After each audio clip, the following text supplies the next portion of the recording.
বাইরে প্রচন্ড গরম। এই গরমের দিন আমাদের শরীর থেকে ঘামের মাধ্যমে সোডিয়াম, পটাশিয়াম ক্লোরাইড সহ নানান রকমের ইলেকট্রোলাইট বের হয়ে যায়। এই ইলেকট্রোলাইট আমাদের শরীরের পানির ভারসাম্য রক্ষা করে, আমাদের নার্ভ সিস্টেম ভালো রাখে এবং পেশি সিস্টেমকেও ভালো রাখে।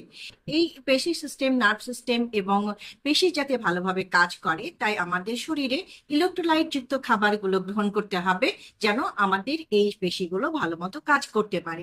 ইলেকট্রোলাইট যুক্ত খাবার যেমন লেবু পানি, ডাবের পানি, চিনি সহ লেবু মিশ্রিত সলিউশন অর্থাৎ ইলেকট্রোলাইট যুক্ত খাবারগুলো গ্রহণ করতে হবে, তবে আপনি এর থেকে রক্ষা পাবেন।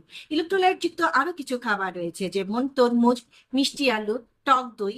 এছাড়াও রয়েছে আপনার লেবু মিশ্রিত পানি। এই সব খাবারগুলো গ্রহণ করলে আপনার শরীরের ইলেকট্রোলাইট অর্থাৎ খনিজ পদার্থের ঘাটতি কমবে। আপনি ভালো থাকবেন এই গরমে। ভালো থাকুন।